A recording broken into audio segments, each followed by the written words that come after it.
बिस्मिल्लाहिर्रहमानिर्रहीम। अस्सलाम वालेकुम स्टूडेंट्स। आज की वीडियो में हम चैप्टर नंबर 15 ऑल्टरनेटिंग करंट के न्यूमेरिकल प्रॉब्लम्स को सॉल्व करेंगे। तो फर्स्ट न्यूमेरिकल के स्टेटमेंट के ऊपर चलते हैं। स्टेटमेंट है the peak voltage of N AC supply 300 volts, what is RMS voltage. आपको देखें मैक्सिमम वोल्टेज गिवन किया गया है, आपको आरएमएस वोल्टेज कैलकुलेट करना है, डेटा ड्रॉ करेंगे। देखें आरएमएस वोल्टेज का फॉर्मूला आपने क्या बनाया था, VM divide by √2। So simply आप क्या करेंगे, 300 को डिवाइड करा देंगे √2 के साथ, क्योंकि मैक्सिमम करंट 300 है। सो आपके पास आंसर कितना आ जाएगा, 212.1 वोल्ट्स। राइट, नेक्स्ट क्वेश्चन के स्टेटमेंट के ऊपर चलते हैं। सिमिलर क्वेश्चन है लेकिन अब करंट की टर्म में है। That RMS value of current is in an AC circuit is 10 ampere, यानी कि आपके पास आरएमएस वैल्यू जो है करंट की कितनी है, 10 एम्पेयर की। What is a peak current, आपको पीक करंट निकालना है। वही फॉर्मूला इस्तेमाल होगा लेकिन इन टर्म्स ऑफ करंट। दैट आपको डेटा में आरएमएस वैल्यू गिवन की गई है करंट की, आपको मैक्सिमम करंट निकालना है। सो फॉर्मूला आप इस्तेमाल करोगे, I R M S equal to I M divide by √2। RMS value आपको गिवन की गई है, √2 से मल्टीप्लाई करवा देंगे, 10 इंटू √2, तो आपके पास आंसर कितना आ जाएगा, 14.14 एम्पेयर। नेक्स्ट क्वेश्चन की स्टेटमेंट के ऊपर चलते हैं। The AC voltage across a 0.04 microfarad capacitor 16 sin 2 exponent 3t volts, यानी कि आपको एक एसी मतलब ये क्वेश्चन जो हमारे पास एसी थ्रू कैपेसिटर से रिलेटेड है, जिसमें आपको ये गिवन किया जा रहा है कि आपके पास एक कैपेसिटर है 0.5 माइक्रोफैरेड का, जिसके अंदर वोल्टेज गुजर रहा है। इस इक्वेशन की टर्म में आपको वोल्टेज गिवन किया गया, that is 16 sin 2 exponent 3 times volts. Find capacitive reactance, आपने कैपेसिटिव रिएक्टेंस कैलकुलेट करें। The peak value of current through the capacitor, और आपने पीक वैल्यू करंट की जो है वो कैलकुलेट करनी है। तो देखिए यहाँ पर हम लोग जो है वो पहले कैपेसिटेंस की वैल्यू देख लेते हैं, दैट इज 0.5 माइक्रोफैरेड। माइक्रो को (-6) में कन्वर्ट करवा देंगे। Voltage in terms of equation आपको गिवन की, that V equals to VM sin omega t, 16 sin 2 exponent 3t वोल्ट्स। एक्सी आपने कैलकुलेट करना है, करंट आपने कैलकुलेट करना है। देखिए हमारे पास ये जो वोल्टेज गिवन किया गया इन टर्म्स ऑफ इक्वेशन, पहले इससे हम लोग जो है वो वी एम और ओमेगा की वैल्यू को हम लोग जो है वो निकाल लेंगे। देखें इक्वेशन को अगर आप कंपेयर कर रहे हैं तो क्या हो जाएगा, V इक्वल्स टू VM, यानी कि 16 जो है VM है और ये 2 exponent 3 जो है ये ओमेगा है, T अपनी जगह पे। राइट, तो हमारे पास VM जो है 16 वोल्ट हो जाएगा, ओमेगा जो है 2 exponent 3 रेड पर सेकंड हो जाएगा। बेसिकली आपने कैपेसिटिव रिएक्टेंस निकालनी है। कैपेसिटिव रिएक्टेंस का फॉर्मूला होता है 1/2 पाई FC। राइट, और अगर आप एंगुलर फ्रीक्वेंसी को देखें तो एंगुलर फ्रीक्वेंसी यानी कि ओमेगा हमारे पास 2 पाई f के बराबर होता है। सो दैट्स वाई ये फॉर्मूला हमारे पास क्या हो जाएगा, 1 डिवाइड बाय 2 पाई f की जगह क्या आ जाएगा, ओमेगा टाइम्स c आ जाएगा। राइट, यहां से हम लोग जब कैपेसिटिव रिएक्टेंस कैलकुलेट कर लेंगे, वैल्यूज पुट करेंगे, कैपेसिटिव रिएक्टेंस हमारे पास आ जाएगी 1000 ओहम की। फिर आपने जो है वो करंट निकालना है, तो हम लोग ओहम लॉ का इस्तेमाल करते हैं, that V equals to IR। लेकिन यहाँ पर हमारे पास जो रेजिस्टेंस है वो in terms of capacitive reactance है, that's why XC equals to V divide by I हो जाएगी। राइट, आपने मैक्सिमम करंट निकालना है, तो मैक्सिमम करंट को आप सेपरेट कर लेंगे, वैल्यूज पुट करेंगे, 16 डिवाइड बाय 1000 तो 0.016 एम्पेयर का आपके पास करंट आ जाएगा, या इसी को आप मल्टीप्लाई बाय 1000 करेंगे तो 16 मिली एम्पेयर हो जाएगा।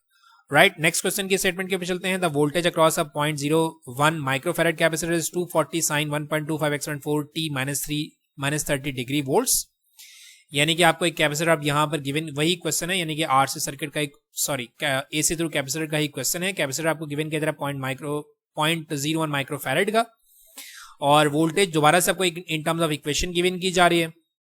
Right the mathematical expression for the current through it, यानी कि जिस टर्म में आपको वोल्टेज गिवन किया गया है, इसी टर्म में आपने करंट के लिए भी फॉर्मूला ड्राइव करना है। तो देखें करंट के लिए हमारे पास जो IM है, ये IM हमें कैलकुलेट करना होगा। बाकी चीजें तो हमारे पास सेम रहेंगी, जैसे हमारे पास ये एंगल जो है ये भी चेंज होगा, बिकॉज हमारे पास अच्छे तरीके से पता है कि कैपेसिटेंस के अंदर हमारे पास वोल्टेज और करंट के दरमियान 90 डिग्री का फेस डिफरेंस होता है। सो हमने इसको सॉल्व करते हैं। देखें डेटा हमारे पास सबसे पहले में जो है वो कैपेसिटेंस गिवन की गई 0.1 माइक्रोफैरेड, यानी कि 0.1 exponent -6 फैरेड। हमें voltage in terms of equation given किया गया, हमें करंट निकालना है, यानी कि करंट की पूरी इक्वेशन हमें ड्राइव करनी है। तो हम लोग सोल्यूशन ड्रॉ करेंगे। देखें पहले तो हम लोग यहाँ से VM और ओमेगा की वैल्यू निकाल लेते हैं। VM हमारे पास हो जाएगा 240, ओमेगा हमारे पास हो जाएगा 1.25 exponent 4 रेड पर सेकेंड। तो देखिए हमें अगर क्योंकि अगर मुझे करंट की इक्वेशन बनानी है इस टर्म के अंदर, तो मेरे पास क्या हो जाएगा, I equals to IM sin omega t। ठीक है, ओमेगा टी के साथ प्लस हमारे पास 5 आएगा, बिकॉज फेस डिफरेंस है। तो सबसे पहले तो मुझे जो मैक्सिमम करंट की रिक्वायरमेंट रहेगी, तो मैक्सिमम करंट निकालने के लिए मैं ओहम लॉ इस्तेमाल करूंगा, that V equals to IR, और resistance in terms of capacitive reactance है, दैट्स वाई आपके पास फॉर्मूला क्या हो जाएगा, X equals to V divide by I। ये फॉर्मूला हम लगाएंगे, लेकिन फिलहाल हमारे पास कैपेसिटिव रिएक्टेंस नहीं है, सो दैट्स वाई हमारे 2 पाई FC वाला फॉर्मूला इस्तेमाल करेंगे। ओमेगा जो है 2 पाई f के बराबर होता है, दैट्स वाई XC क्या हो जाएगा, 1 डिवाइड बाय ओमेगा C हो जाएगा। यहाँ पर आप वैल्यूज पुट करेंगे, आपको कैपेसिटिव रिएक्टेंस आ जाएगी 8000 ओहम की। कैपेसिटिव रिएक्टेंस आपके पास आ जाएगी तो आप ओहम लॉ लगाकर यहाँ से IM कैलकुलेट कर सकते हैं, that is 240 divide by 8000, that is 0.03 ampere. यानी कि अब आप करंट की अगर आप इक्वेशन बना रहे हो तो करंट की इक्वेशन क्या बनेगी, I equals to IM sine omega t plus phi, क्योंकि हमारे पास वोल्टेज और करंट, अगर आप कैपेसिटर सर्किट की AC थ्रू कैपेसिटर की बात करें तो यहाँ पर हमारे पास वोल्टेज और करंट के दरमियान 90 डिग्री का फेज डिफरेंस होता है, दैट्स वाई आप यहाँ पर फेज एंगल को ऐड कर रहे हो। ठीक, तो इक्वेशन हमारे पास क्या बनेगी, I इक्वल्स टू IM हमने कितना निकाला 0.03 और ओमेगा हमारे पास 1.2 एक्सपोनेंट 4t है, और हमें एंगल की वोल्टेज का एंगल कितना गिवन किया था 30 डिग्री का, तो करंट का हमारे पास फेज डिफरेंस होता है 90 डिग्री, सो दैट्स व्हाई हम दोनों को ऐड करेंगे तो हमारे पास जो करंट आ जाएगा कितना आ जाएगा 0.03 sine 1.25 exponent 4t minus 60 degree ampere. ये हमारे पास बन जाएगी equation for the current. Right, next question की स्टेटमेंट के ऊपर चलते हैं। An inductor with inductance of 100 micro henry passes a current of 10 milliampere when its terminal voltage is 6.3 volts, calculate the frequency of AC supply। यानी कि यहाँ पर आपको AC थ्रू इंडक्टर का क्वेश्चन गिवन किया गया है कि आपके पास एक इंडक्टर है जिसकी इंडक्टेंस 100 माइक्रो हेनरी है, इसमें से करंट, इंडक्टर के अंदर करंट आप गुजार रहे हैं 10 मिली एम्पेयर का, जब आपने वोल्टेज सप्लाई किया 6.3 वोल्ट्स का। वो कह रहे हैं calculate the frequency of AC supply. आप AC जो है वो सप्लाई की फ्रीक्वेंसी कैलकुलेट करें तो देखिए हमारे पास जो इंडक्टेंस गिवन की गई है वो है 100 माइक्रो हेनरी, यानी कि 100 एक्सपोनेंट -6 की। करंट हमें गिवन किया गया 10 मिली एम्पेयर का। वोल्टेज, टर्मिनल वोल्टेज यानी कि सप्लाई वोल्टेज गिवन किया गया 6.3 वोल्ट्स का। आपने फ्रीक्वेंसी कैलकुलेट करने की, आपके पास जो AC सप्लाई है उसकी फ्रीक्वेंसी कितनी है। ठीक है, तो देखिए यहाँ पर हम लोग जो है वो फॉर्मूला इस्तेमाल करेंगे इंडक्टिव रिएक्टेंस का, that is XL equal to 2πfL।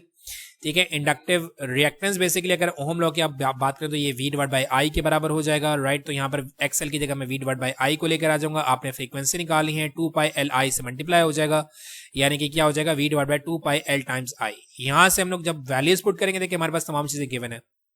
Voltage है 6.3, 2 कांस्टेंट है, पाई कांस्टेंट है, L हमारे पास है 100 एक्सपोनेंट -6 और करंट आपको गिवन किया गया है 10 एक्सपोनेंट -3। ये 100 लिखा हुआ है लेकिन ये 10 एक्सपोनेंट -3 है, यानी कि ये 100 गलती से लिखा हुआ है, 10 एक्सपोनेंट -3। राइट, जब आप वैल्यूज पुट करेंगे तो फ्रीक्वेंसी आपके पास आएगी 1 एक्सपोनेंट 6 हर्ट्ज।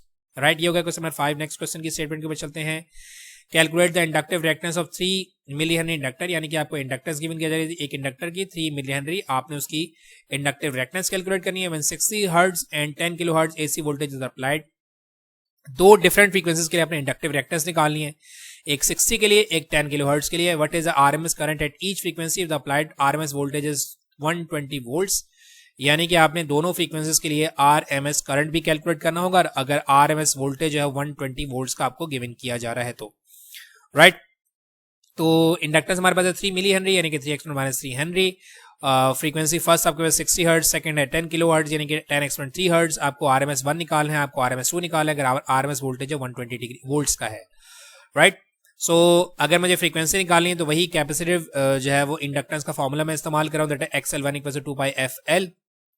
फर्स्ट फ्रीक्वेंसी के लिए हमारे पास जो inductive reactance for the first जो है वो फ्रीक्वेंसी आ जाएगी, यानी कि आपके पास यहाँ पर आप फ्रीक्वेंसी की जगह 60 रखोगे, बाकी वैल्यूज आपके पास गिवन है। 2π कांस्टेंट है, इंडक्टेंस आपको गिवन की 3 एक्सपोनेंट -3 की, तो आपके पास जो इंडक्टिव रिएक्टेंस आ जाएगी फॉर द फर्स्ट फ्रीक्वेंसी आएगी 1.13 ओहम।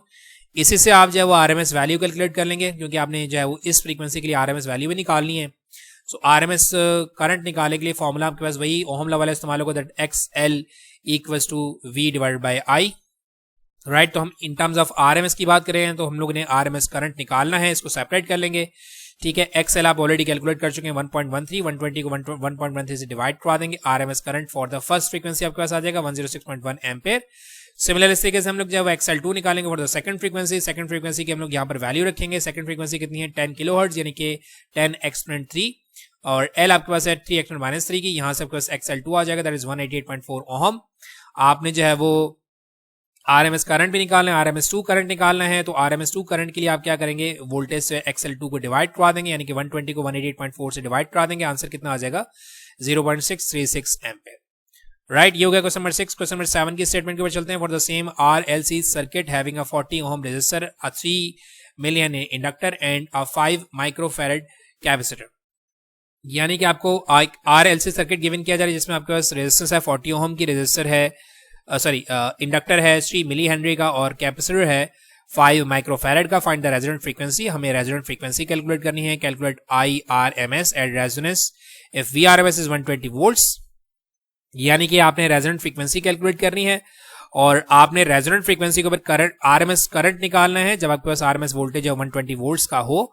तो देखिए यहाँ पर हम लोग डेटा ड्रॉ करते हैं। रेजिस्टेंस, इंडक्टर, कैपेसिटेंस को हम लोगों ने यहाँ पर जो है वो ले लिया। मिली (-3) के बराबर होता है, माइक्रो (-6) के बराबर होता है। रेजोनेंट फ्रीक्वेंसी आपने निकालनी है और फिर RMS current at the resonant frequency निकालनी है। देखिए रेजोनेंट फ्रीक्वेंसी का फॉर्मूला हमने बनाया था FR = 1/2 पाई √LC।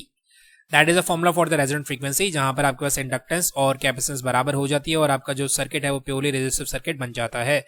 सो यहाँ पर हम लोग जो वैल्यूज पुट करेंगे। L हमारे पास है 3x⁻³ और हमारे पास जो C है वो 5x⁻6 फैरेड का है। तो आपके रेजोनेंट फ्रीक्वेंसी आ जाएगी 1300 हेनरी और 1.3 kilo hertz.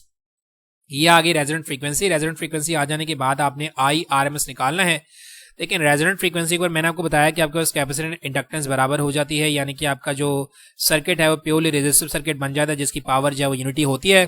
So that's why मैं यहाँ पर ओम लॉ वाला फॉर्मूला इस्तेमाल करूँ, that V = IR। Purely resistive circuit के लिए ये फॉर्मूला इस्तेमाल होता है। सो RMS करंट आपने निकालना है, R को वोल्टेज से डिवाइड करवा देंगे, दोनों वैल्यूज रखेंगे, आपके पास RMS करंट आ जाएगा 3 एम्पेयर का। राइट, ये हो गया हमारा क्वेश्चन नंबर 7। फिर हम चलते हैं नेक्स्ट क्वेश्चन की स्टेटमेंट के ऊपर। Resistor of resistance 30 ohm is connected in series with a capacitor of capacitance 79.5 microfarad across a power supply of 50 Hz at and 100 volts, यानी कि आपको एक RC सर्किट गिवन किया जा रहा है जिसमें रेजिस्टेंस आपको 30 ओम की गिवन की जा रही है, कैपेसिटेंस आपको गिवन की जा रही है 79.5 माइक्रोफैरेड की, 50 हर्ट्ज की सप्लाई है और 100 वोल्ट्स का आपने वोल्टेज अप्लाई किया है। Find impedance, current, face angle and equation for the instantaneous value of current, यानी कि ये चार चीजें आपने करंट कैलकुलेट करनी है, इंपेडेंस कैलकुलेट करना है, करंट कैलकुलेट करना है, face angle and equation for the instantaneous value of current आपने कैलकुलेट करना है। तो यहाँ हम डेटा ड्रॉ करते हैं। देखिए रेजिस्टेंस हमारे पास है, कैपेसिटेंस को हम कन्वर्ट करेंगे (x⁻6 फैरेड से, फ्रीक्वेंसी 50 हर्ट्ज की है, वोल्टेज 100 वोल्ट्स का है, इंपेडेंस आपने निकालनी है, करंट आपने निकालना है, फेस एंगल निकालना है, इंस्टेंटेनियस वैल्यू निकालनी है। राइट, सो यहाँ पर हम जो है वो सिंपली जो है वो पहला काम हमने इंपेडेंस निकालना है। इंपेडेंस का फॉर्मूला क्या होता है, R² + XC का स्क्वायर। ठीक, अब XC हमारे पास नहीं है लेकिन हमारे पास फ्रीक्वेंसी है, दैट्स वाई XC को हम जो है 1/2 पाई FC से कैलकुलेट कर लेंगे। सो यहाँ पर हम जो है वो वैल्यूज पुट करेंगे। 1/2 पाई कॉन्स्टेंट है, F हमारे पास कितना है 50 और C हमारे पास कितना है 79.5 x⁻6। यहाँ से हमारे पास आ जाएगा XC दैट इज 40 ओम। अब हमारे पास इंपेडेंस आ जाएगी 30 का स्क्वायर + 40 का स्क्वायर दैट इज 50 ओम की हमारे पास जो इंपेडेंस आ जाएगी। राइट, देन उसके बाद हमारे पास हमने करंट फाइंड आउट करना है। तो current in terms of RC circuit क्या हो जाएगा, V/Z, यानी कि V/ इंपेडेंस हो जाएगा, क्योंकि आपके पास लास्ट में आपने करंट की वैल्यू के लिए मैक्सिमम करंट निकालना होगा और मैक्सिमम करंट के लिए RMS वैल्यू की रिक्वायरमेंट है। दैट्स वाई यहाँ में current in terms of RMS calculate करेंगे, that I = V/Z in terms of RMS, IRMS = VRMS/Z। तो आपके पास IRMS आ जाएगा 2 एम्पेयर का। राइट, इसके बाद आपने क्या करना है, फेस एंगल निकालना है। फेस एंगल का फॉर्मूला क्या है, VC/VR, यानी कि voltage through capacitor divide by voltage through resistor, that tan inverse VC/VR।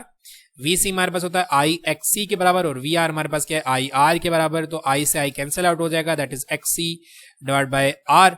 XC हमने निकाला था 40 ओम का, रेजिस्टेंस आपको गिवन की गई है 30 की, I से I कैंसिल आउट हो जाएगा। आप यहाँ पर जो है वो एंगल कैलकुलेट करेंगे तो आपके पास एंगल आएगा 53 डिग्री का।